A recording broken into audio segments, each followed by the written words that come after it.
Teman-teman udah familiar belum sama investasi? Halo teman-teman, selamat datang di playlist literasi investasi terkini. Kalau dengar kata investasi, apa yang langsung kepikiran di kepala teman-teman?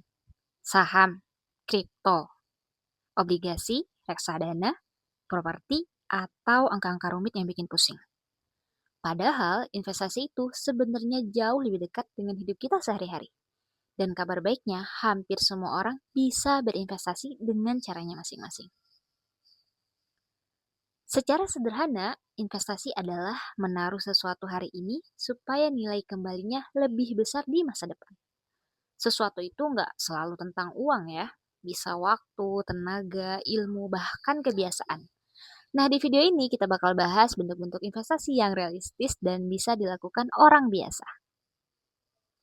Pertama, investasi uang.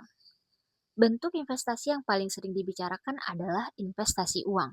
Contohnya, menabung secara rutin, emas, reksadana, saham, obligasi. Tapi yang sering dilupakan, setiap investasi itu punya risiko. Ya, tapi jangan ketakutan gitu juga dong.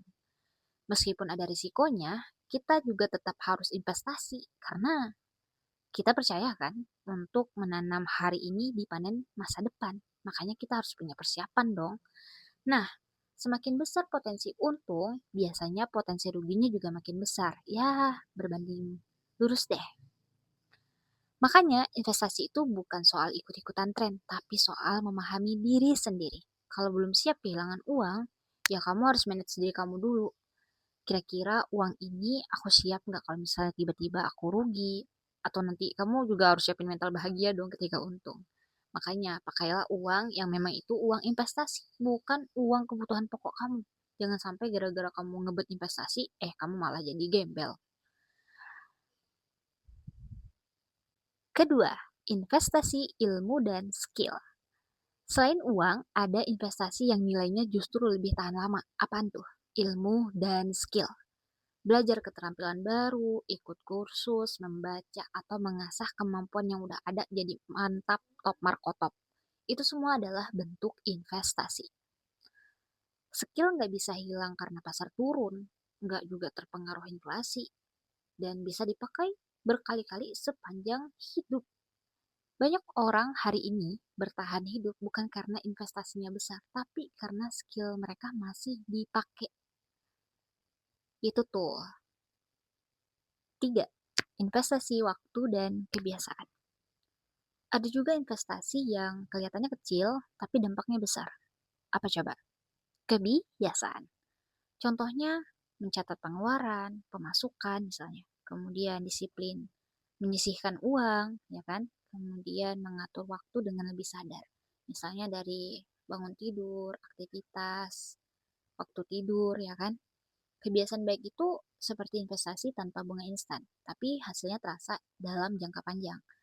Misalnya nih dari tadi kita investasi waktu tidur yang bagus gitu ya, yang inilah sehat gitu ya kan.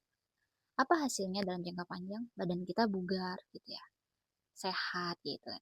Sebaliknya kebiasaan buruk ya, itu pelan-pelan eh, menghabiskan energi dan tentunya saldo kita gitu ya. Kalau misalnya sakit, berobat pakai apa?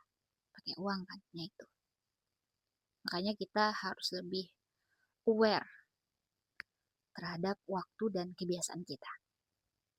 Oke, ini keempat, investasi, kesehatan, dan relasi. Kesehatan itu juga investasi, tolong ya digaris bawahin. Bayangin deh, orang sakit, pergi ke rumah sakit, ya kan? Perjalanan emang nggak pakai bensin, pakai kan? Itu dibeli pakai apa? Duit. Terus tuh berobat di rumah sakit, inapnya, obatnya, dokternya, susternya, semuanya pakai apa? Pakai duit. Ingat tuh, duit, duit, duit, duit semua. Makanya saat itu mahal. Jadi kamu kalau sehat nih sekarang ini, alhamdulillah kamu harus bersyukur banget banget. Karena apa? Karena kesehatan itu mahal. Kalau kamu lagi sakit, pengen sehat, kamu berobat itu pakai duit. Kalau sakitnya parah, duitnya makin banyak. Dan ingat, Tanpa tubuh yang sehat, semua rencana finansial bisa berhenti di tengah jalan. Bayangin berhenti di tengah jalan ditabrak orang. Begitu juga yang dengan namanya relasi. Menjaga kepercayaan, reputasi, hubungan baik, itu bisa membuka peluang loh. Dan ingat, ini nggak bisa dibeli dengan uang instan gitu. Ya, meskipun memang ada orang kerjasama untuk saling menguntungkan. Tapi kan nggak semua bisa begitu. Orang butuh trust, kepercayaan. Nah, jadi nih, investasi itu bukan soal siapa yang paling cepat kaya, tapi siapa yang paling siap menghadapi masa depan. Artinya, dia mempersiapkan diri untuk menghadapi masa depan.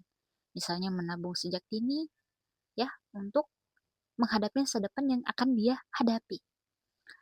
Dan orang itu investasinya macam-macam kan. Ada yang dengan uang, ada yang dengan skill, ada yang mulai dari kebiasaan kecil, atau dari uang, dari skill, dari kebiasaan kecil, gabungan. Ya, sah-sah aja.